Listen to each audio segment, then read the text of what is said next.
And we are live. Welcome back to the channel. It is Chosen Wisdom Football, a channel for the football purist, the critical thinkers, the deep thinkers, the Manchester United fans, the football fans who like to think about things. Welcome to the channel. Today is your Manchester United news day. Today we have all the latest Manchester United news in one place, so you don't have to scour. You don't have to go all over the internet to find the news. Today we have very interesting quotes, guys, coming out of Manchester United. Jason WILCOX has done a 50-minute interview, a 50-minute sit-down session where he spoke at length about the future of the club, about Manchester United. He spoke on the recruitment. He spoke on the players' attitudes. He spoke on the summer transfer window, players being the right fit for Manchester United. He spoke on the new signings such as Lemens, Sesko. And he also spoke about life after WILCOX, the fact that he isn't the most important, the fact that Manchester United will go on without him if anything happens. He spoke a lot, guys. There is a lot of quotes. He is the director of football for Manchester United. We don't hear of him often, and in fact, this season we probably heard more from him than we heard last season.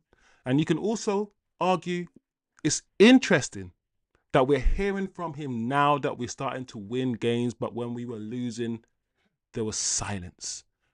We will go through what I find his most important, his most important quotes, and we will discuss it, guys. I'm going to need you guys to give me some feedback. I'm going to need the chat, the people to let me know, because this is a big deal. Everyone's talking about Jason WILCOX's quotes.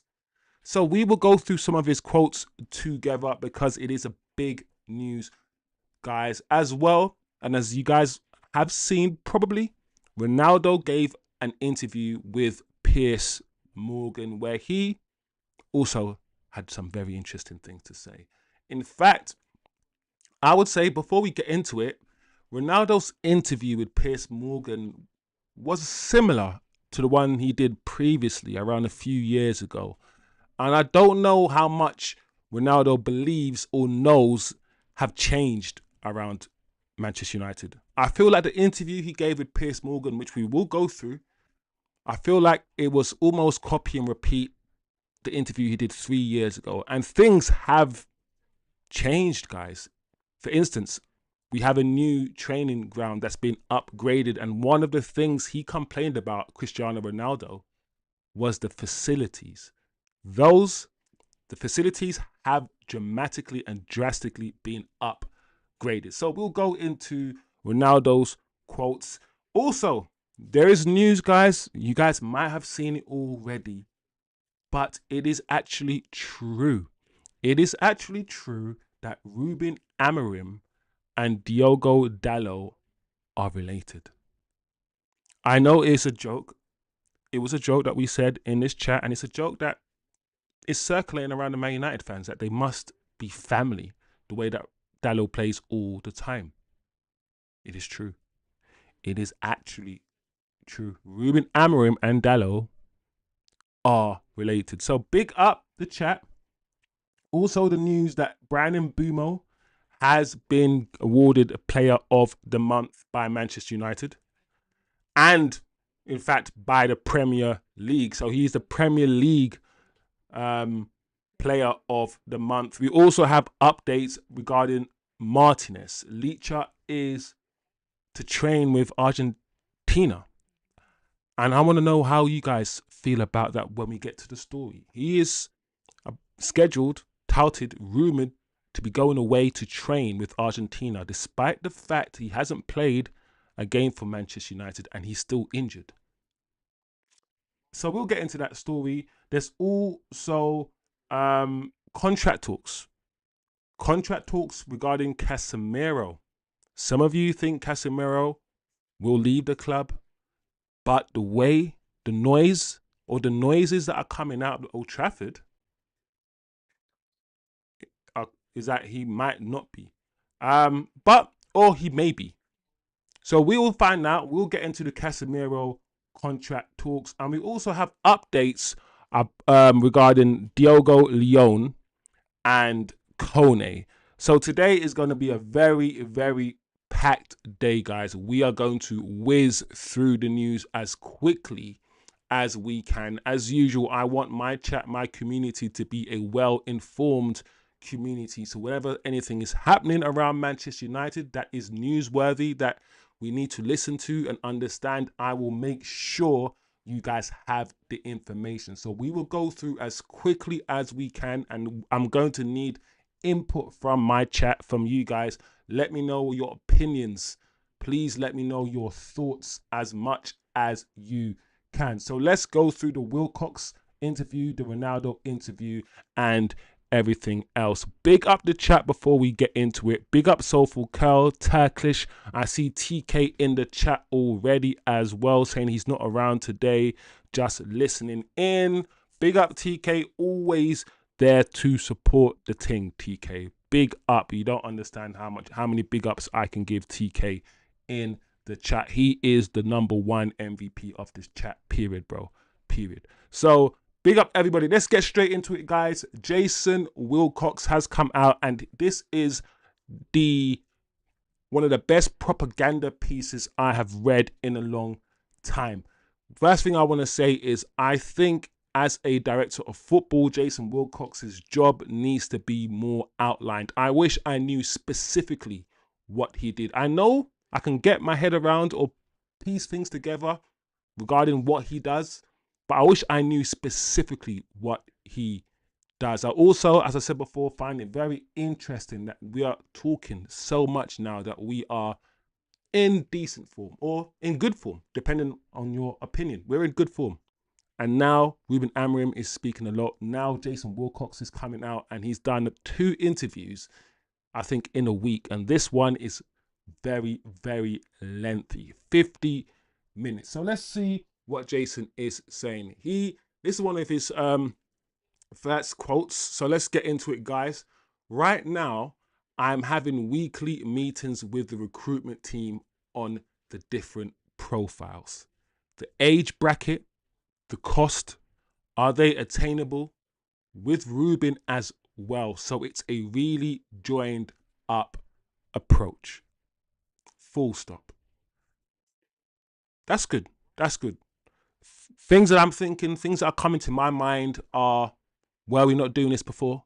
Were we not doing this with other managers? We always have a recruitment team. We always have, and we always will. So while your role is more defined, I'm assuming we've always done this. Or have we? Or have we? Is Ed Woodward sitting at home spitting out his coffee or cornflakes thinking, you guys are not reinventing anything? Let me know. Let me know. But it is still good, I think, for us to hear how they are recruiting, what they are looking for. Because when there's no information, we fill in the gaps ourselves. And when things go tits up, we always assume that these guys don't know what they're doing, don't know what they're looking at. So for us to hear from our DOF, to hear that they're looking at the different profiles, that they're meeting every week, that they're looking at the ages, the cost, the attainability. Despite the fact it might sound basic and they should be doing it, and every club does this, it's still good to hear some competency, I guess. Because in the void of no information, we sometimes assume that these guys don't have a clue. So let's read on, guys. Let's read on. When we sign a player, WILCOX says, there are so many people that are involved in the process.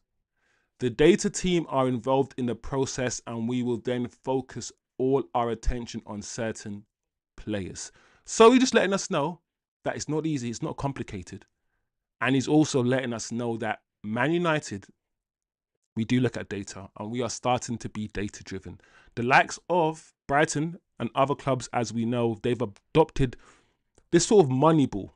It came from America. this kind of system, the Moneyball system, where everything is data driven. German teams adopt this process. Salzburg and Red Bull teams at RB Salzburg, RB Leipzig, they adopt very much a data driven approach, and it's good. Despite the fact that me as a person, I'm not always encouraged by the data driven approach to life, because life now, the life that we live in, the world that we live in, is very much numbers and data driven. You at work, you're probably getting squeezed a lot at work because of metrics and data and KYC and all these things, and football's the same. But it's still good. It's still good that we are involved, or we involve the data team, and it's good that he lets us know that, and we know this already, but it's just good to hear from WILCOX in general about these things. So let's move on to other quotes, other important or highlights of the interview, I would say. He also says this, guys: when I look now and see the car park, when the report time is 9:45, you see the lads coming in at 8:30, 8:45, preparing for training, and this is a good sign. I do want to say about that, though, about that sentence, that I agree, coming in earlier than when you're supposed to come in is a good sign in all businesses. But I will add the caveat that, imagine you going to work 1 hour early and giving your employee an hour more of your time and not getting paid for it. I mean, it's different. It is different if you're a footballer. You coming in an hour early and you're getting paid 100 grand a week. And plus you're playing football. You actually like to play football. So it's not a chore and it's not a job. It's a career that you enjoy. But it's not, maybe it's not reflectable in normal jobs. Because like I said, I don't know if I would like to come in an hour early every day just because, and never getting paid for it, because I'm supposed to work 9 to 5. So if I come in and work 8 to 6, I still get paid 9 to 5. But that being said, it is football we're talking about. So yes, I agree. It is a good sign. He goes on to say the mood on the training pitch hasn't really changed. The intensity on the training pitch and the noise level hasn't really changed, winning or losing. I read that and I'm like, okay, that's interesting. So are you saying that we're still training the same way as we trained last year and you haven't seen a difference in approach?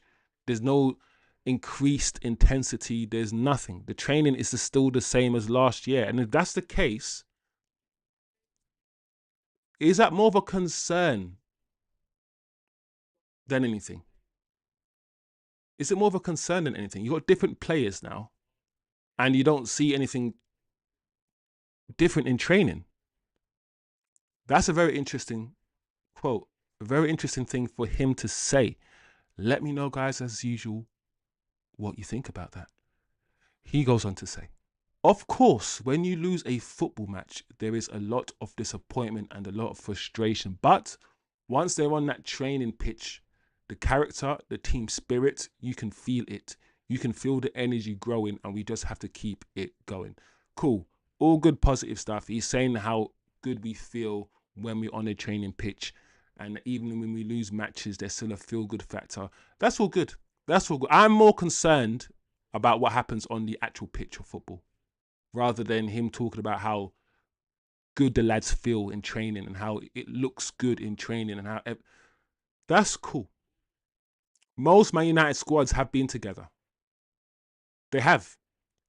Most squads, even if you don't like them, they've been very close together. So that's not different. It's not different. But this is quite lengthy, so we'll go through this together. Like I said, I think it's really good, guys, that we understand WILCOX's mind and understands his approach. He is a director of football for Manchester United. It is important, actually, imperative even, I believe, that we understand, because he is taken the club in a direction. We understand where he's taken us. We understand his mindset, what he wants to achieve, why, how, when, where, and what when it comes to him. I've always said I like Jason Wilcox, but let's not do the blind leading the blind. So the more he does speak, even though I feel like it is quite ironic he's speaking now, the more he does speak, the better picture we will receive with regards to where Man United are and where they're going to be. He goes on to say that last summer's window, 2024, was far more chaotic than this one, whereas this summer window was very quiet. That's very interesting. Do you agree? Because that is spin for me. Let's remember last summer's transfer window, guys. Lenny Euro was done very, very quickly. Xerxes was done also quite quickly. And then Mazraoui and Delit, we knew we were signing them very quickly. It took us a while to sign them, but we knew we were signing them. And then last person over the line, I believe, was Ugarte. I don't know if last summer's window was more chaotic than this summer's window, factually. I don't actually know if that is true. Because Cunha was quick. Mbeumo took 2 months. Sesko, it felt that he wasn't first choice at the start of the window, but he became the priority later on in the window. We took forever to sign a goalkeeper, and we started the season without a top goalkeeper. So I don't know if this window was calm. Maybe it was calm in the sense that they knew what they were doing. They didn't panic buy. Every signing was thoroughly scouted, researched, due diligence was done. Maybe it was less chaotic in terms of that. But I don't know if it was actually less chaotic. So I'll allow you guys to decide if it was. Let's read on. Let's see what else he has said. This time we knew the plan in advance. Okay. We knew which players we would target and we had the lists. And we fully understood which areas of the pitch needed improvement. Full stop. Once again, I'm just going to add. Every team under the sun, every football club will have a list of players and will know which players they wanted to target. I don't see this as anything new. Or is it? Or is it? Let me know, guys. Let me know. I believe, one thing I do believe is that Man United seem to have secured more of their top targets this time. I don't feel that we went to our second, third, and fourth target on our list this summer. I think Cunha was the top target. I think Mbeumo was the top target. I think Sesko maybe was the top 2 or 3 targets. And I think Lemens was top 2 targets. So I feel like we didn't really go below our third choice when we signed players this summer, which is a good thing.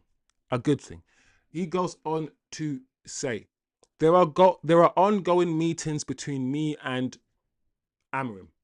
And with Chris Vivell and his team, we are very clear about the profiles we need.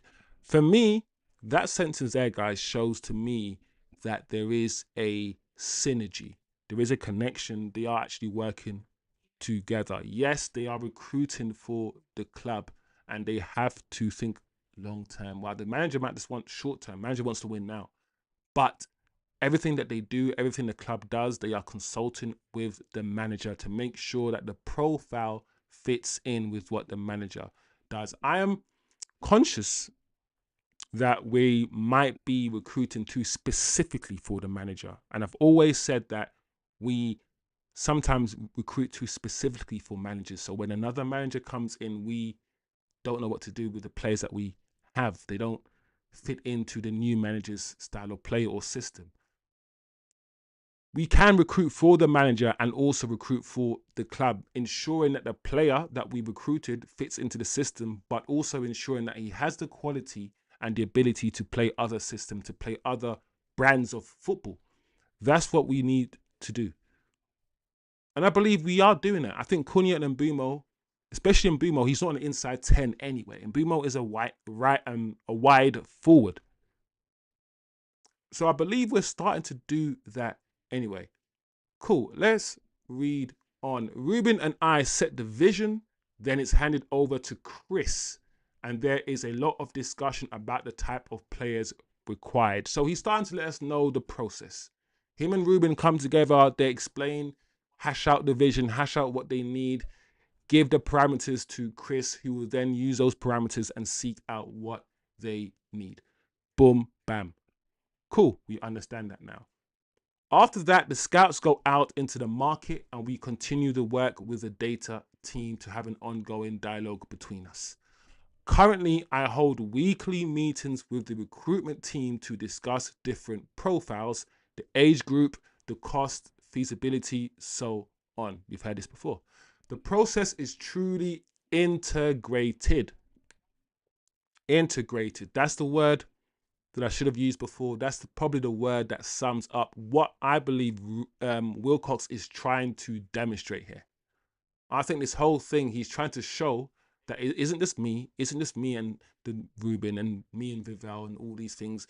He's trying to show that the structure, the new structure that we have, is fully integrated,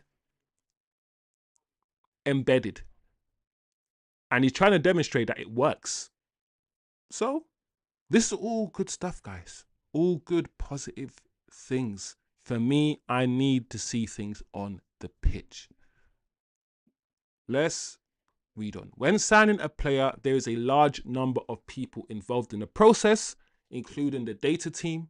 After that, we focus all our efforts on a specific number of players, making it narrower. It is very important that we check the player's behavioral background, guys. This is key. Are they professionals in their lives off the pitch? This is a crucial aspect. And the reason why I want to stop there and just elaborate on that is because I believe Man United in the past, recent past, I think something like this, Fergie would have been all over. Fergie wants to know if you're married, if you're not married, all these things. And if you're not, he'd probably want you to be married very quickly. Under Fergie, I don't think the Mason Greenwood situation even happens. I really don't think the Mason Greenwood situation happens if Fergie was around. I really don't. So I do believe it is essential that the character is researched. They do the due diligence, not in terms of how good you are at football, how good you are on the pitch, not even just how good you are when it comes to training, what you're like. What's your character? Ask people around the player about the player's character.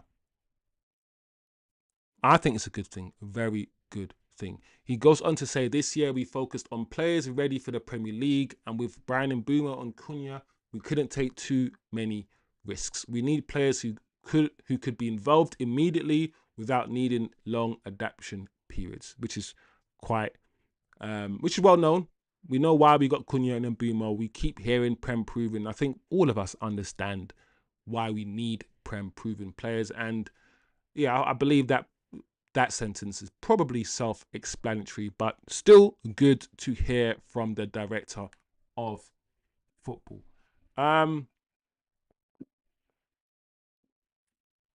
This is his quote on Nottingham Forest, essentially just saying that Ruben Amorim and the players are very frustrated that they didn't beat Forest. I think the fans are also frustrated. But he also says at 2-1, we could have easily lost 3-1 last season. But there are so many things we can do better. I'm now not a believer. Big up Turkish in the chat as well. Big up Turkish, always there supporting. I'm not a believer now that we should always be comparing ourselves to last season. Because last season was such a disgrace. It was such a disaster. It was such an anomaly that anything and everything he does will be better than last season. And if we just get excited, about us finishing 14th, right? Because 14th is us being better. Because last season we finished 15th. So if we get excited just by being better than last season, I think we're doing ourselves a disservice. I think we're doing ourselves a disservice. The quality of players that we have, and when we look at this Premier League, Manchester United Football Club should be finishing in the top 6. If we do not finish in the top 6 this year, then Amorim needs to go, and it's been an abject failure. Let's move on. This is WILCOX on Lemens. With regards to Lemens, he says that Sen, we were always looking at goalkeepers that have got huge potential. Sen was available and we decided to move, but it wasn't a knee-jerk reaction. Tony Cotton was putting Sen on my radar 12 months ago and he was relentless with it. This guy is going to be a top signing for us and he has started well, but he has got to keep it going. He is very reflective and he's a very professional with his approach. I also think Lemens will be absolutely fine. I've already seen issues with him. I don't think he's a perfect goalkeeper. He's made 1 or 2 errors already, but I don't believe he's going to make crazily glaring errors like make the ball go through his legs or parry the ball out right in front of him to concede a goal. I don't think he will make those kind of errors regularly. I think his errors will be maybe not saving a shot by extending his arm as much, or smaller things that I believe are fixable. I don't think the Welbeck goal should have gone in, for instance, but it is what it is. I so far like Lemens. He does look like somebody who has a bit more up here. I don't want to disrespect the other goalkeepers that we've had, but Lemens just comes across more intelligent, calmer on the ball. The way he gets the ball and he passes it out, it doesn't look like he's panicking. Maybe I am projecting because I feel like with Onana and Bayern there, they were panicking. And they weren't panicking at the start. The panic set in when they made more mistakes and their confidence got shattered more and more.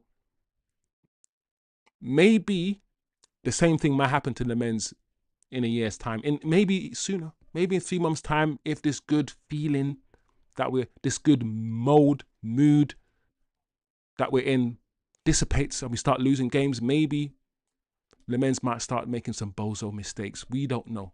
But so far, guys, he has been absolutely fine. Let's move on. And Jason WILCOX on Sesko, he says Benji at the top end, he's going to be an amazing player. It's difficult to be the number 9 at United, and I know sometimes that Mateus and Brian are getting a lot of credit, but the runs that Benji is making is also helping Mateus and Brian. All 4 of them have done really well. There's 3 players, right? Well, I guess he includes the goalkeeper. The summer signings from last year, they are top professionals. So he is happy with himself, giving himself a pat on the back. Well done, WILCOX. He's talking about, because essentially he's bigging himself up, right? Saying I did well with these players. And he's always going to do that. He's not going to come out in this interview and criticize any of these players and say that Cunha, you need to be scoring more goals. You know, Sesko, he's not going to do that. He's not going to do that. So, WILCOX and this propaganda piece, very good propaganda piece. For me, it's good to read it. It's good to understand his brain, understand where he thinks we are and where he thinks we're going. Knowledge is always good to receive. And so far, we now know a lot more about this man and his vision than we did half an hour ago. We now do. So that's WILCOX. Let me know your thoughts, guys. Comment below. What's your opinion on WILCOX? Before we move on to the Ronaldo interview, guys, he just said this. We just have one last quote by Jason WILCOX, which is a quote essentially about not having ego, almost. Essentially, right? He goes on to say in this last quote, all we are doing now is making sure that we make decisions for the football club and not for the benefit not for the short-term protection of ourselves. We're making some really bold decisions for the future of Manchester United. Full stop. I would say, listen, anyone who says that to you is always lying. Like, as much as it's good that he's saying, listen, every decision we make is for the long-term goal of the football club. Yes, most decisions, but there's no human being here on this planet here that doesn't understand self-preservation. When your job's on the line, you will protect it. Yeah, and you'll start making decisions to protect yourself rather than the institution. That always happens from the manager upwards, right? So in general, I understand that statement, but in practice, I'm always like, really? Anyway, he goes on to say, Man United is bigger than any player, any manager, any staff member. We know this. We will die out, and I will die, you will die, everyone will pass, and Man United Football Club will continue. That's a fact. It's a fact. So that's fine. We are custodians, if you like, and we've just got to understand that at some point our journey will end inevitably. It's interesting, this conversation he's having, or these quotes, because it's almost as if he's talking about death. it sounds a bit morbid. Our journey will end inevitably, and everything will just continue. Wow, where are you going? You dying anytime soon? Flipping up, Jason Willie. We need to make sure that when we leave this football club, whenever that is, and I hope I'm here for a long, long time, that this football club is in a much better position. So he is adhering to the fans. He's making himself really, really loved with these quotes. The football club's bigger than me. All this romantic language, and I will move on, but my job is not about myself. I'm gonna put the football club first. It's all about the club. It's all about this and that. And I'm like, this is all the PR. The PR that's laced, that's integrated, that's intertwined with all of these Jason Wilcox quotes is amazing. It's amazing. He is employed by Ineos, and Ineos are working with the Glazers. This is all really good, positive PR for the club. So, as much as we understand this now, and we hear from Wilcox, we hear you, Wilcox, we hear you. We hear you. Now, stop this bullshit. Stop all this talk and get the players playing on the pitch. It's time now. It's time to finally see an identity, a style of play, rather than hoof the ball to the striker, hoof the ball to Ahmad, and inshallah. So let's see what Cristiano Ronaldo is saying, people. Smash the like on your way in, everybody. Remember to smash the like, subscribe if you are new to the channel. Cristiano Ronaldo has spoken to Piers Morgan, and it wasn't just, I think, was it today or was it yesterday? I think a few days ago. It might have been yesterday or the day before. But he did a previous interview with Piers. I don't understand why he's even doing interviews with Piers Morgan. I hate Piers Morgan. I'm not a fan of Piers Morgan at all. I do watch some of his stuff, but Piers Morgan is a piece of crap. He's a piece of crap from underneath my boot. That's what I'm gonna say, and I mean it. I mean it from the bottom of my heart. He's a piece of crap. So it is what it is. I'm not the biggest Ronaldo fan as a human being. Like, I like CR7, footballer, Man United legend, all of that, great. Footballer, I got time to talk about him. But from what I know about this guy as a person, his narcissism grinds me. He's so narcissistic, it's crazy. So I'm not a fan of Cristiano Ronaldo as a human being. However, at the same time, he does a lot for charity. He does do charity work, and he does come across as a kind human. He does. So nothing is ever straight. Things are grey. Nothing's ever straight. Things are grey, usually. So that's my little caveat before we go into the CR7 quotes. I don't know why he's done an interview, another one with Piers Morgan, but it is what it is. And he has said, CR. And also, CR7 endorsed Donald Trump during this. He endorsed Donald Trump. So me and CR7, in terms of anything outside of football, we're done. We are absolutely done. And I kind of knew he was like this in terms of a person. Yeah. And if any of you guys endorse Donald Trump, who's listening, unsubscribe. It's all good. That I like people from different walks of life, different opinions. But if you are a Trump person, I'm telling you, this ain't going to be the chat for you.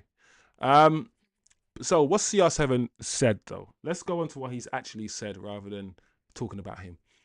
Ruben Amorim is doing his best, according to Ronaldo. What should he be doing? Miracles? Miracles are not possible. Miracles are only in Fatima. The players are good, but some of them don't have in their mind what Manchester United is. Okay. I don't know. Like I said before, my caveat is Ronaldo, I don't know how much he's kept up to date with what's happened over the last 2 or 3 years since he's left.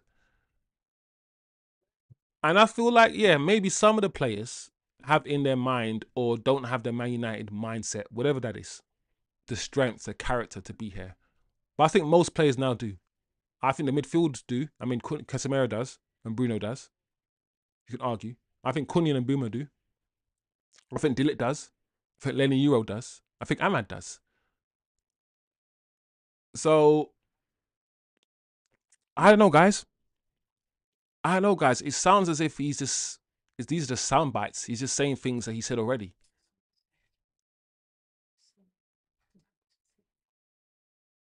So, look, Dallo is.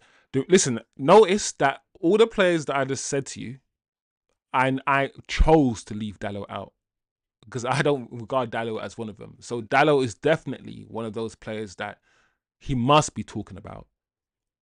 But I bet he's not. Portuguese, right? So I bet he's not actually talking about Dallo. I bet CR7 probably sees Dallo as one of the good players that should be there. And that's what I'm saying. I don't know how much Ronaldo actually knows about what's been happening over the last 2 or 3 years at Man United.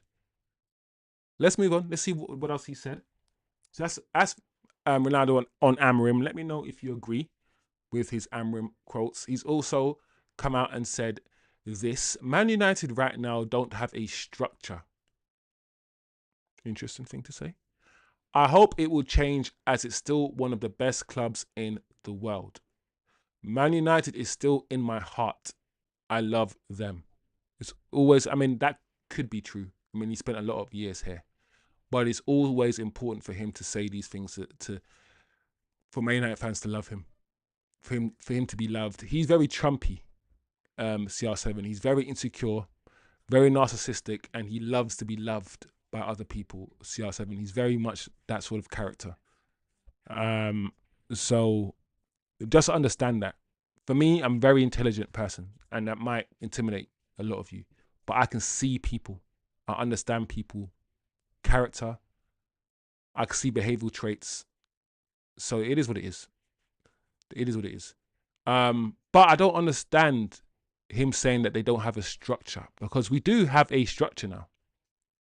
We actually do have a structure. You can maybe say the structure is not good, or it can be improved, or whatever, but we actually do have a structure. Does it mean the players, or does it mean the football club? Anyway, he goes on to say they need to change. It's not only about the coach or the players, in my view.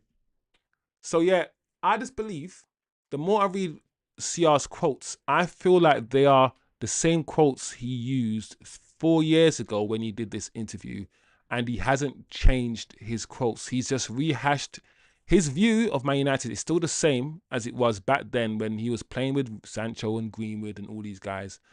Maybe not being kept up to date with what's happening, especially this season and this summer. And he's simply, it just feels like he's rehashed his opinion from 3 or 4 years ago with these quotes, guys. So I don't know. Let me know as usual how you feel, what you think about CR7. I don't know if Ronaldo fully knows what he's talking about, essentially. I don't know. That's all I'm going to say. Big up, Eddie. I'm glad you joined, Eddie. CR7 speaking. Gas, stick to football, says Eddie. I think I'm more on your path, Eddie. I think I'm on your path. I don't believe he knows what's going on here. I don't believe so. Big up Shivam as well. Thanks for passing through, Shiv. Hope you stay for the rest of the show. We went through already Jason Wilcox's quotes. We spoke about his PR, his massive 50 minutes interview where he said a lot of things, people. He said a lot of things. So we already went through his quotes. What's Eddie saying? CR7 is 2 years behind on his opinions. Yeah, that's what I said, Eddie. I agree with that. Not a good interview, in my opinion. I agree. Especially the whole Trump thing. It's, yeah. As I said before, guys, when it comes to football, I will give Ronaldo his flowers. I will. But outside of football, as a person, as a human being, I do not like him. He's too narcissistic for me. He's way too like that for me. Anyway, he goes on to say, you have to follow with the intelligent people, smart people to create a base for the future as Manchester United have done so many years ago. Nicky Butt, Gary, Roy Keane, Beckham, they became big players, but they had youth. So Man United right now, they don't have a structure. Okay? I hope that changes in the future or the present future, because the potential of the club, it's amazing. It's one of the most important clubs of the century. Yeah, I mean, he is CR7. So when he speaks about Manchester United, unfortunately, it's going to be big news. Everyone's going to talk about it. We are going to talk about it. But I think as a channel, as a community, we can say that I don't know how much of his opinion is actually relevant or is actually valid. He's entitled to his opinion, of course. But he just keeps saying they don't have a structure. And I want him to tell me more. What do you mean? What do you mean by they don't have a structure? You're just using that buzz word. So what do you mean? I don't know. Eddie says, would rather hear an interview from a current fan, and I'm serious, not a, yeah, I hear you though. I hear you, Eddie. I'm the same. I think I'm with Eddie. I'm with Eddie right now. Did you hear the news about Dallo and Amrim? Same. Shivam. Shivam, that is literally the next topic, Shivam. You said it. The next thing we're going to talk about very quickly, since Shivam wants to talk about it, is this, guys. Listen, we've joked about this many times as a community. He must be his cousin. He must be his brother. He must be this. They must be related. Obligado and all these things. Portuguese. I think this is crazy. This is crazy. I bet you CR7 could not name 15 players in his current team. He don't give a shit. Bro, I thought you meant his current team. I bet you he probably couldn't name 15 players in his current team. He's like, he goes to work every day. He doesn't know who these guys are. No. To be fair to CR7, he does also, he's a very weird character. He does come across a kind of a guy who would shake your hand and be like, nice to meet you at the same time.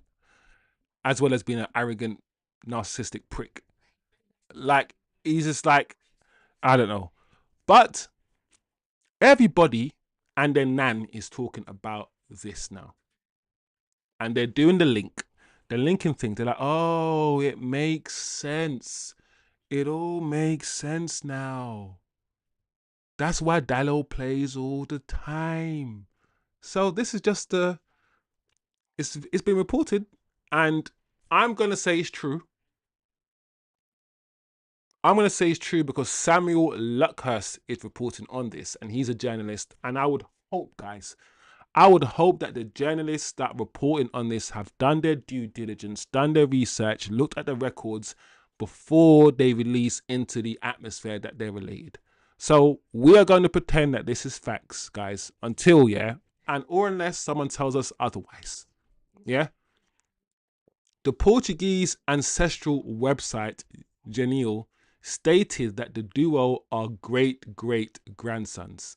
So it is a reach, not just great-grandsons, great-great-grandsons. That's like 5 generations. Yeah, so it is distant relations. Let's make it clear.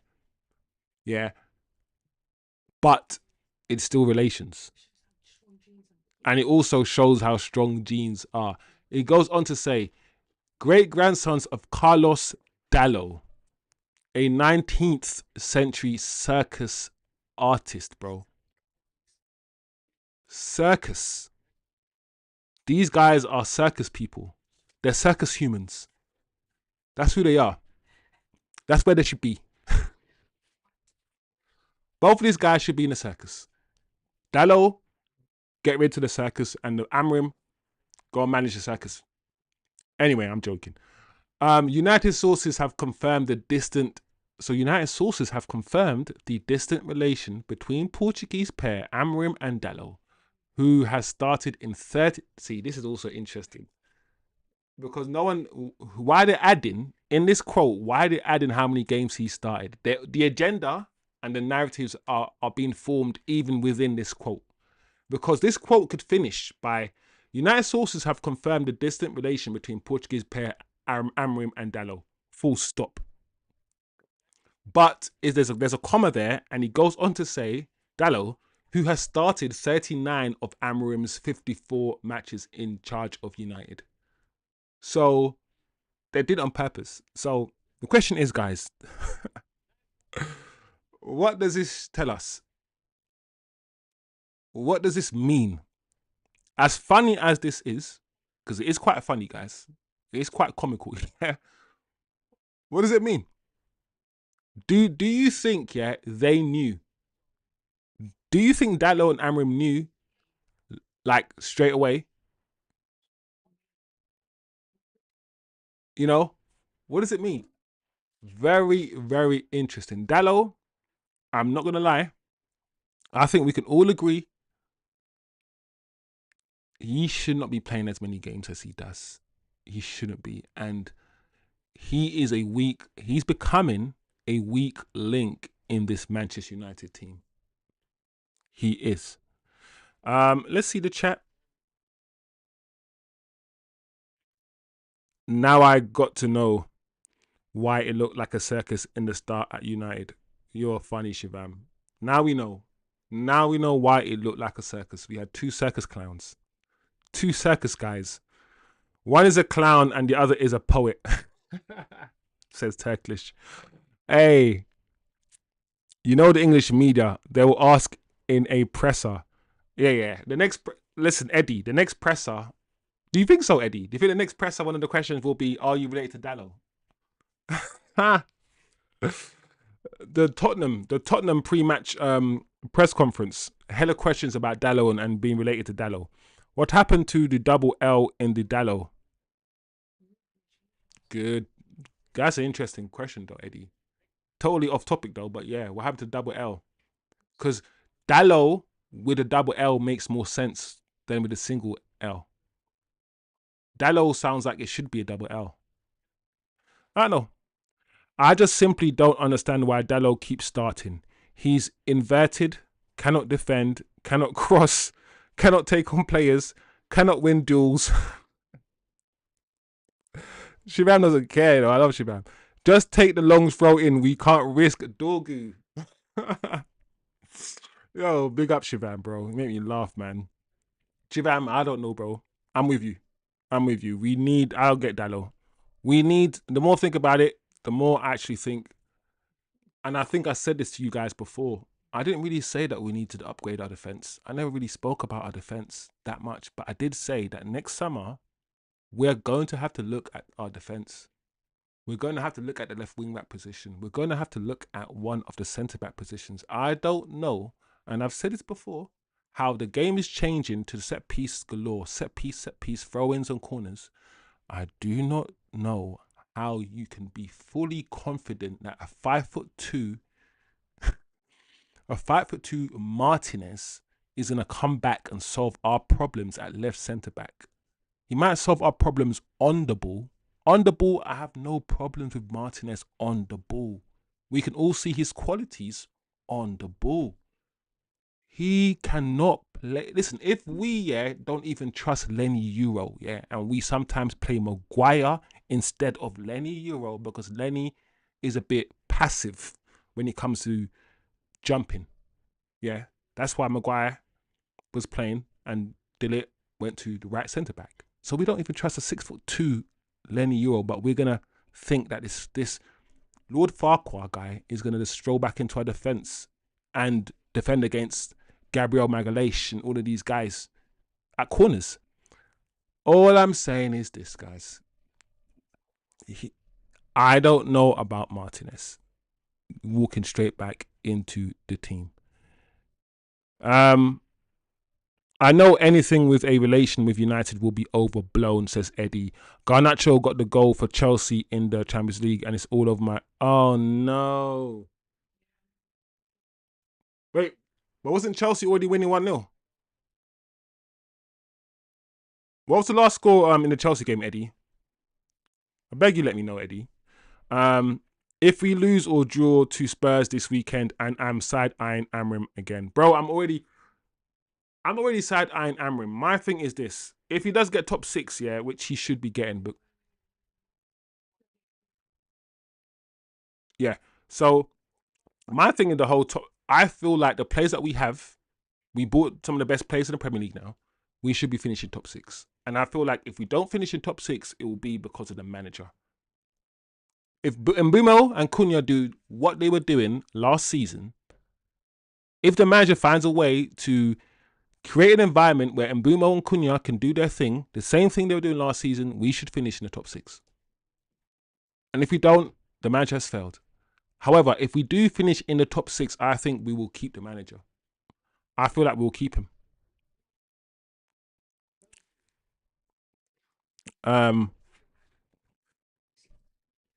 Shivam says, I guess CR7 was talking about this structure only.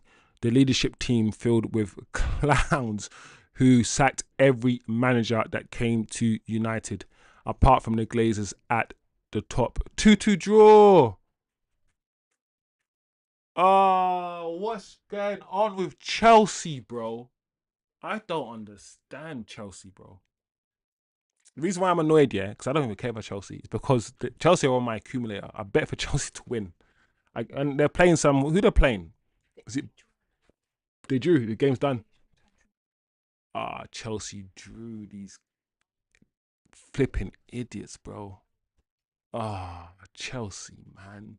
What is wrong with Chelsea? Just when you think Chelsea have found some mojo, they found something. They go, was it Bodo Glimt or something they were facing? Karabag.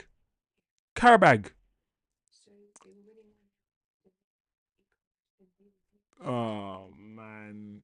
Anyway, I don't want Chelsea to distract me, bro. These guys are shit.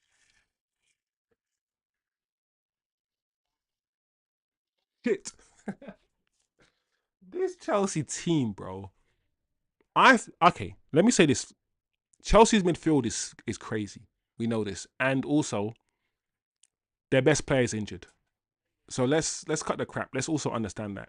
However, no one's going to convince me that Chelsea's attack is better than our attack. It's not. No one's going to convince me that Chelsea's defense is better than our defense. It's not. We should, if the manager does his job, finish higher than Chelsea. Eddie, I don't know if you're being sarcastic or not, bro. Carry a bag.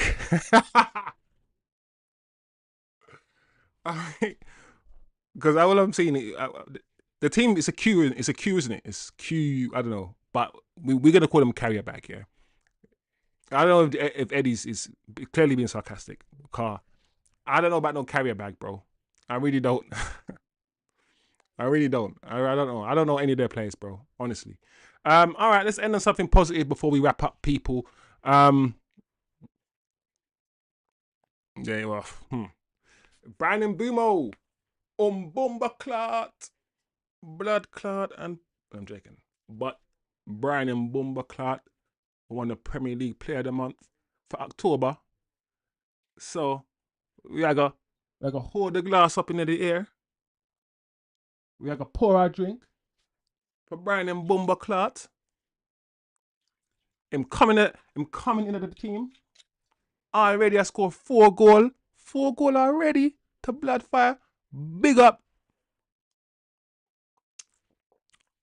Player of the month for October. My guy, Brian and Mbeumo. We done tell you already. We done tell you already that he might gonna be one of the best players. We done already tell you. Better than Cunha. Nah, but seriously, guys, like good, good. I'm proud. I'm happy. Like I said, if we get these guys, the Mbumos, the Cunhas operating, we will finish in top 6. I like Brandon Mbeumo so much. He's so efficient, bro. So efficient. He's not one of those guys. He's not Cunha. He will dribble, dribble, dribble, lose the ball. He's like, listen, I just want to score goals. I just want to do the efficient thing. I want to go from where I am towards the goal in the shortest time possible.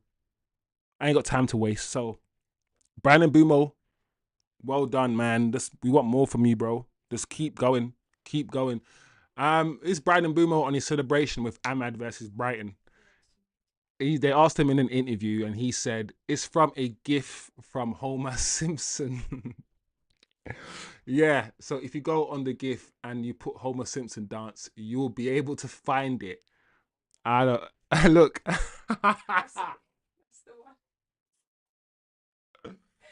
Hey, hey, listen, guys, you gotta laugh sometimes and be silly, bro. Like life is short, man. You know.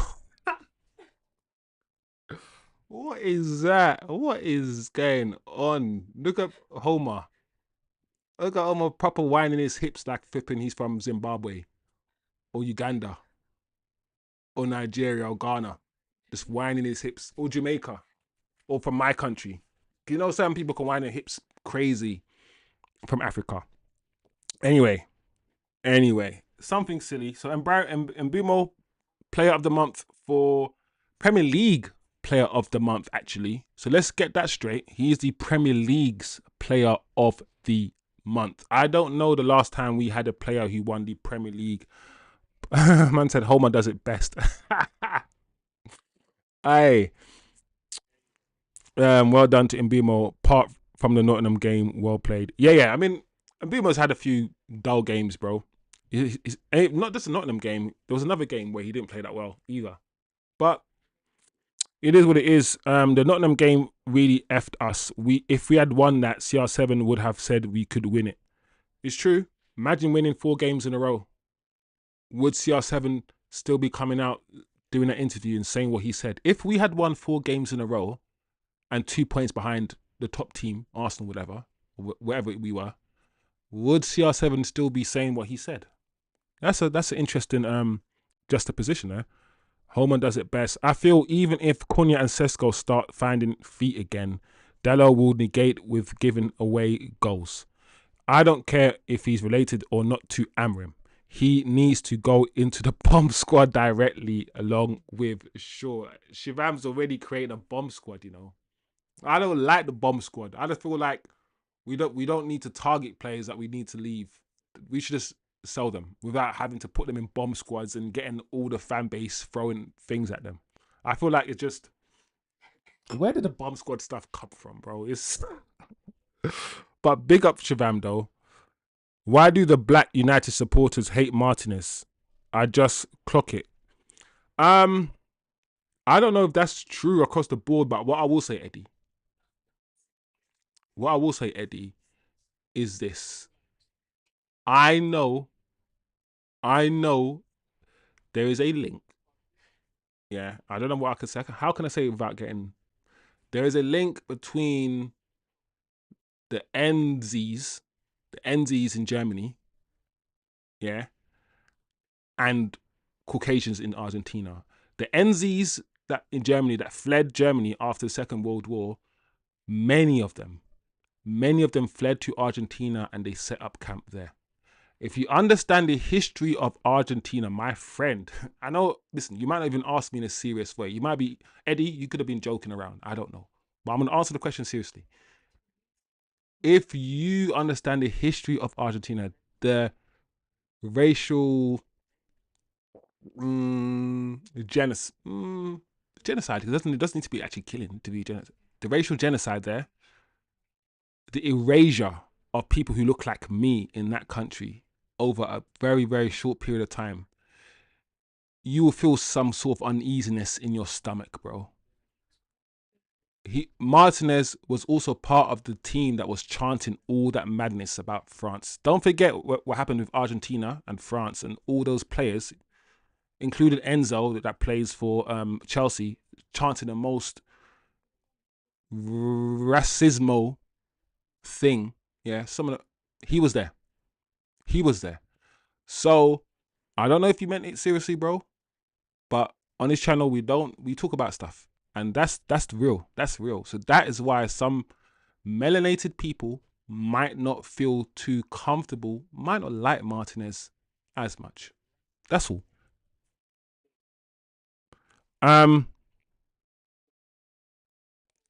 Eddie says Saeed rants, Wiz, etc., but the white love him. Listen, I don't even talk about that side of Martinez. I always talk about his football. I don't ever really like with Ronaldo. I talk about his narcissism. Yeah, I feel like Ronaldo is a narcissistic prick because he's the biggest footballer in the world. All these things, I think, it's more evident. With Martinez, I don't even talk about that side of stuff. I just talk about him as a footballer and what his pros and cons are and how he fits in as a footballer. I don't really veer too much, but only because you've cornered me, Eddie, and you've asked me a question, I'm now going to give you what I honestly think. Otherwise, I would never have brought it up, and I would never have talked about it, Eddie. Honestly, that's just real, bro. Let's just be real, man. Yeah, Argentina did a ethnic cleansing. I know the history. I was only going to touch this. Man's only going to touch the surface, bro. You know me, bro. I can't take subtlety. You know them subtle things like, oh, Wiz, be subtle, Wiz. I'm like, bro, I don't do subtle, bro. I get the hammer and just go slap with the hammer. That's what I do, bro. You know. Anyway, big up everybody. All right, what's next then? So this is Martinez stuff. I don't know, guys, how you feel about this Martinez news. Him going to play with Argentina and train with Argentina when this guy can't even get a game for England. I don't like the feeling, yeah, that I know he's not going to play there and I know he's just training. But, you know, like back in the day when Fergie hated when players went to international duty, bro. Fergie, yeah, would actually try his best to get you out of international duty. He doesn't care if it's a semi-final. Fergie will be like, no, you're not going. Or if you go, then you're not playing for Man United for the next 2 weeks. He doesn't like players going away. But we seem very relaxed, bro. This guy goes away on international duty, gets injured all the time, and comes back broken. And we have to pay him to be injured. Pay him, while he's broken. We have to fix him. So I don't know. Maybe you guys are like, listen, he's not going to play anyway. All he's going to do is train. Why can't he train here at Old Trafford, at Carrington, if he's not going to play there? If he's not going to play, and why is he going there to train when he can train at Carrington? Guys, I do not understand this. I don't know. You guys are going to have to let me know. Give me some sort of wisdom, because I don't really get that. I really don't. All right, let's move on to Casemiro. Casemiro contract talks. We've heard that there could be contract talks with Casemiro. They might not be. They could be. Then Harry Maguire, we're going to open. We've been hearing all of this stuff for the past month. Some of it is scaring the hell out of you guys. Some of it is like, oh my Lord, we're going to give Casemiro and Maguire a new contract. We are done for. Some of you guys are like, yeah, give them a new contract. As long as it's not on the current wages. And as long as they understand that their role at the football club has diminished. They're not going to play every game. So I understand people have different opinions when it comes to this topic. Casemiro, Maguire, contracts. But according to Laurie Whitwell, there are no ongoing talks with Casemiro about contract extension.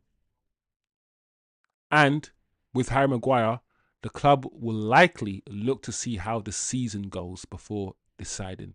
No more play 3 games, play 3 good games in November just to get your contract signed, your new contract signed, and then going back to playing shit. How about this? You play well for the whole season. And after the season, then we'll make a decision. I'm not going to make a knee-jerk decision on your future and offer you a new contract because you've had 2 good games. A lot of players do this. A lot of players are like, okay, contract, time to negotiate contract. Okay, negotiating contract tomorrow. Let's play football. Let's play. No, you should have been playing football all year round, bro. Let's not do that. So he goes on to say the +1 that United have in Casemiro's contract, they could extend it for another year, if triggered, means that they have to pay him £280,000 a week for another season, or a further 25% if they qualified for Champions League. It's interesting that they put once again the wages there. The wages are there because they want to paint a picture. They want to build a narrative. Otherwise, they wouldn't include the wages there at all. They wouldn't. Because one, we know every single footballer at the club has taken a 25% pay cut. Every single one of them, because that's what happens. You take a 25% pay cut because if you don't qualify for the Champions League, right? So Casemiro is not actually on 280 right now. He isn't. But very, very interesting. Eddie says about Martinez, let him play with Argentina, can improve his mental psyche playing with his countrymen. Oh, fair enough. Eddie in the chat says, let him go and play with the Argentinian players in international duty. Let's see what's happening with Leone and Kone. You guys are always asking about Kone. Kone, as we know, suffered a really bad injury. Really, really bad injury to his eye socket. The kind of injury where sometimes you don't even play football again after that kind of injury. That kind of injury will make you... Every time he jumps in the air and someone's hands in the air, it will change the way you play football. If you break your leg, I don't care how many psychologists you speak to, you're going to approach football differently. You're going to remember how you broke your leg. And when someone comes in to tackle you, you're going to pull out of that tackle because you do not want to break your leg again. It will change the way you play. So Kone, for the fact that he's just back, as you can see, he's back now. Well done, young lad. Well done, young lad. But let's not put too much pressure on him. Let's see what happens, because that eye injury that's crazy, guys. Who suffers an eye injury playing football? You suffer head injuries, but the eye socket thing, that's crazy. So big up Kone. He's returned to under-21 duties after his injury. 84 days he was out for, which is not that long. He's returned quite quickly, and I just hope the best for him. That's it. As a young lad, just put your head down, continue doing the right things, and hopefully you will get a chance. A lot of us, including myself, want to see what the hype is about. We want to see you given a chance. So big up Kone for returning.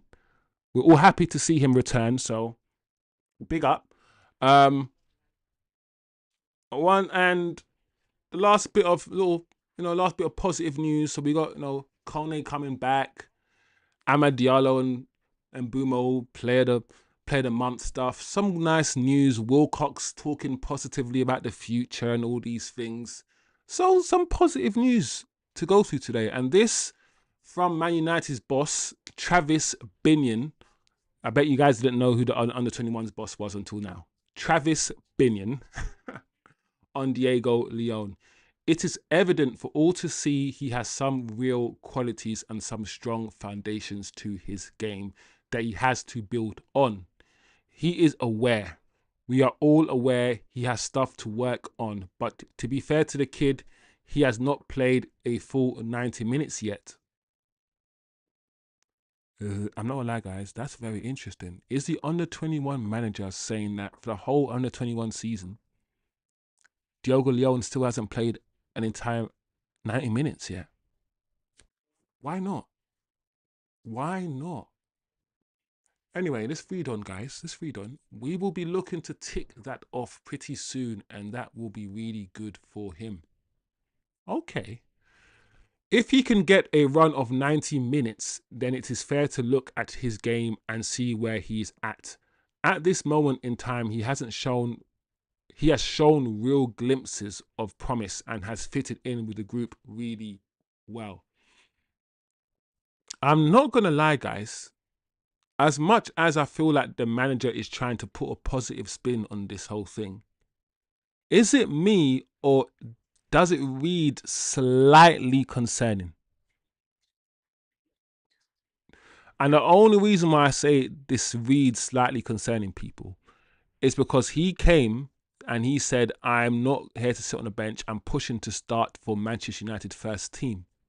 And now we're hearing 2 months into the season that he hasn't even played 90 minutes for the under 21s yet. And we're hearing that throughout this whole sentence, I'm seeing he has real qualities. He's got strong foundations. He has to build on it. He's aware that he got stuff to work on. He hasn't played 90 minutes. We hope to tick certain things off soon. At this moment, he's shown a real glimpse of promise. I feel like this is all about, or all saying in a nutshell, that he's raw, more raw than we probably thought he was. And we need a lot more work on him for him to understand the game. Because understanding the game of football is different to being raw technically. And I feel like he needs more work than maybe we thought he would need. Maybe he even thought he would need, especially with the fact that he started off by saying, I'm not here to sit on a bench. I'm here to be the first team, the starter for Man United. That's what he said. So, I don't know. He's still young. This kid is a kid. He still has potential, and we need to wait to see what he becomes. But he's not 15 or 14. I'm pretty sure he's 18 now, right? He's 18. Just turned 18. So he's only 2 years younger than Dorgu. So we'll keep an eye on this. I still have promise. We haven't seen a lot of him. So none of us can really say that, in my opinion, can we really say that he's going to be the best thing ever? Because what's our sample size? How much have we seen him to come to that conclusion? But I am hopeful. I am hopeful and optimistic. I do want a left wing back. I don't think he's ready, and I don't think Dorgu's ready. I do want a nice 24, 25-year-old left wing back, though. Someone who's mature, someone who's better than Dallo, and that Dorgu and Leon can learn from. So that's what it is. Big up the chat. Big up the community all day, every day. Eddie says, I forgot about Diego Leon. That means Diego Leon has been doing shit. How can you not get 90 minutes? Kone was burning through games. Eddie, you said exactly the same thing. Me and you think very similar, bro. Like, the way the whole thing sounded, Eddie, it didn't sound... You know when someone's trying their best to be all positive and stuff, and yeah, it sounded like he could have said a lot more negatives. Not negatives per se, but just a lot more work to do, bro. That's what it sounds like to me. Shivam says Diego will be the next Evra. I root for him. Big up, Shivam. Listen, at the end of the day, Shivam, that's what we need to do. We need to support our players. Unless or until proven that they're not good enough, we should always back our players, bro. Always. Coming from Paraguay at his age is not easy, though. He needs a lot of support. That is true, Eddie. Giving us some context there, Eddie. That is true. No, Turkish. Xerxes needs to leave. We need money to bring in CM, left centre back and left wing back, says Shivam. Yeah, Shiv, root for Xerxes. The thing is, yeah, the Xerxes thing is always difficult. I'm always like, if based on what the manager is doing, the manager will make you believe that Xerxes is not good enough because he's not playing him. Because he's not playing him, your brain would interpret that as he's not good enough. But if I told you that Xerxes was better than Sesko, and he's only playing Sesko because Sesko's costs 70 million pounds and he has to play him, whereas Xerxes he can take the piss because Xerxes only costs 30 million. Like, I watched Sesko play in all these games, and I'm telling you guys, there's nothing that Sesko has done. I'm not saying Sesko's profile isn't different to Xerxes' profile. I'm not saying Sesko can't run in behind and do things that Xerxes can't do. I'm saying there's nothing I've seen that he has done that Xerxes couldn't have done. Right now, we're seeing Sesko mostly drop deep and link the play and feed Brandon Mbeumo and that sort of thing. That's what we're seeing Sesko do mostly. Xerxes does it much better than him.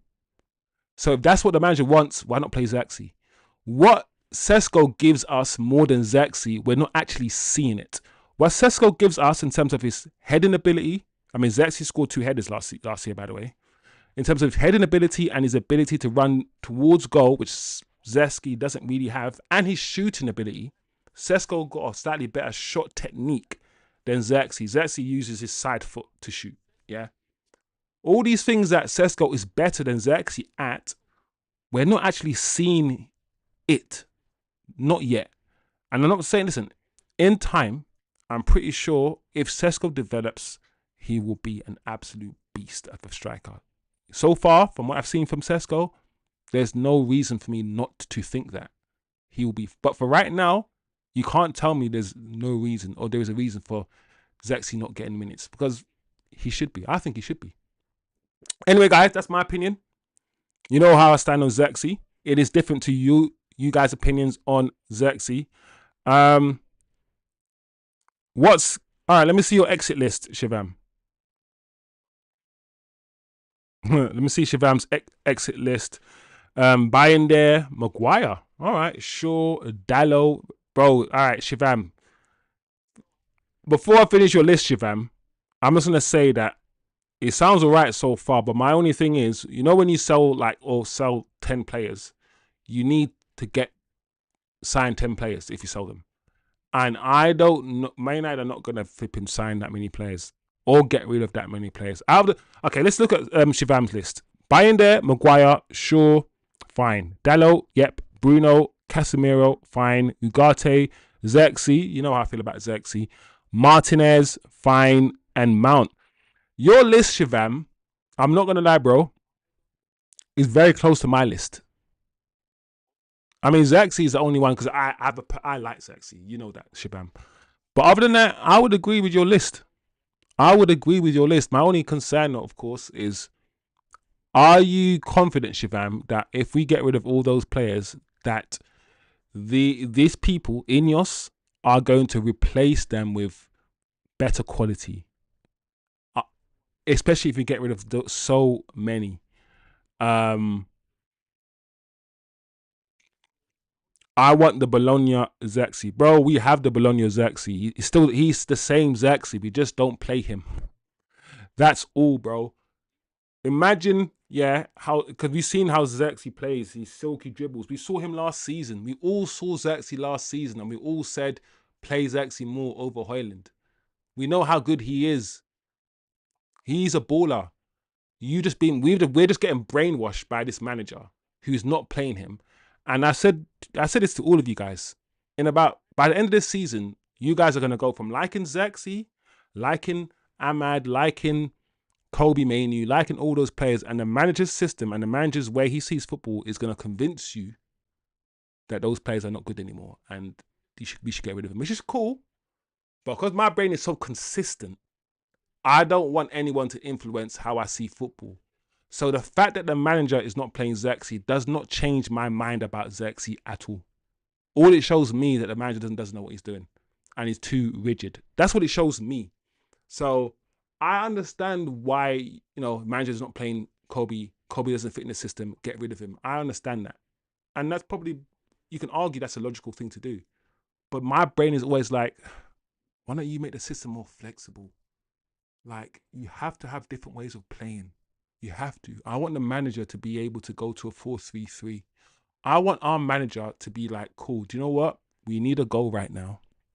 And rather than keep with the same 2 10s and wing back, rather than keep doing that, let's go to 4-3-3 and play 3 in the midfield for the last 20 minutes. Kobe Mainu, Casemiro and Bruno in that midfield for the last 3 minutes and go 4-3-3. With different profiles, yeah, in your squad, you are able to do different things. What I don't want is to recruit specifically for this system. Get rid of your Amads, get rid of your Xerxes, get rid of your Kobe's who play different systems, right? And so we can't change it. We also need to think about that as well. So, I don't know, guys. It's just me thinking out loud. People. That's all. Eddie says, I agree with Shiv apart from Xerxes. We will get them slowly. 1 in January, 4 in the summer, and 4 the next summer. Nah, he was different at Bologna, more confident. Yeah, but how can he be confident when he's not playing, bro?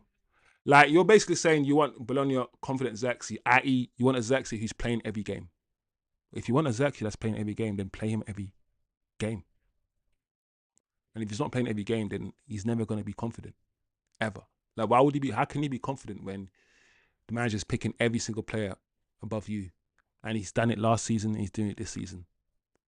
Like, I feel so sorry for Xerxes. That's why I know how good he is. I've seen him and I feel so sorry for him, bro. I do. Let's start Xerxes against Spurs instead of Sesko to judge him. We could do that, but at the same time, Shivam, I do believe that we still should start players that are necessary to start against certain teams, or that we believe tactically will do well against certain teams. Like, for instance, I'll give you this, Shivam. The manager kept talking about Nottingham Forest, right, playing in a low block. Right? He kept talking about Nottingham Forest, low block, Nottingham Forest. In my opinion, Xerxes, because you're not going to get the space to run in behind for Sesko, in a game like that, low block, Arsenal will tell you this. Arsenal would rather play, yeah? I reckon Arsenal would rather play, Liverpool would rather play a Ruben Diaz in a game like that, yeah? Arsenal would rather play a, who's the German guy?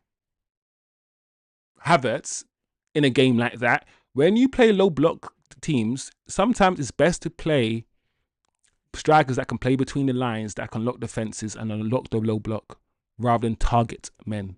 That's all I'm saying. And in a game against Tottenham, maybe Sesko is the right striker to start. But against Nottingham Forest, I think the manager should not have given Sesko 90 minutes, bro. Like, Sesko could have come off after 70 minutes and you could have given Xerxes 20 against Forest to see if Xerxes could unlock that stubborn Forest defense. That's all I'm saying. You've got different profiles, so use them.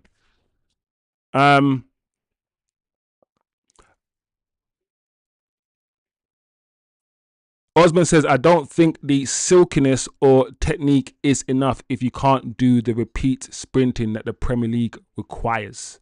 You're forcing other players to cover the ground that he can't. That's true, Osman. That's why I wouldn't play him as a 10. The manager in his head, he says Xerxes is one of the 10 roles. I don't see Xerxes as one of the 10 roles. I see Xerxes as a striker, false 9.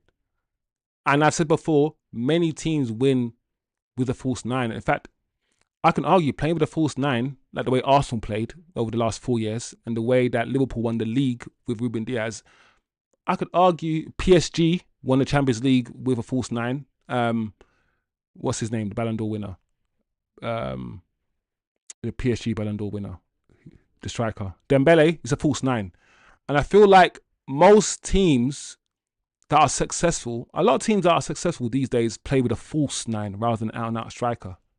So I just can't believe, I just cannot fathom that Xerxes cannot play a false 9 and allow Cunha and Mbeumo to run up beyond him while Xerxes drops in. I can't fathom that we can't play that system. I just can't believe we haven't tried that once. Oh, so you're saying the reason why he's not playing every game, Eddie, is because he doesn't have confidence. I don't know if that doesn't compute that well in my brain, because his confidence has got nothing to do with how he's selected. You're saying, after training every day, the manager goes to his desk, picks a team and says, I'm not going to pick Xerxes to play this game because I don't think he's confident. Even though Xerxes is knocking on his door every week saying, please play me, please play me. You think that the manager says, I'm not going to play you like I played you last season because I don't think you're confident. I just don't know. I played football for a long time. I don't know about that. But I hear you. I just don't know. I don't know, bro. Erling just can't stop scoring. He's a beast, says Shivam.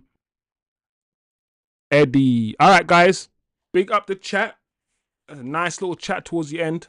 It's a long show. Very long show. Big show. A lot of quotes we went through. We now understand what WILCOX. We now understand WILCOX. We now understand this guy. We hear from him. We've heard from him. So we can't say we don't know what this guy is doing or what his mission is, because we now know. We went through the Ronaldo quotes, the WILCOX quotes, spoke about Amrim, spoke about Mbeumo, Leacher. Decent conversations. Good show, really good show. We will end on this picture. Ice cold, the Mandem of Man United. Look at these guys.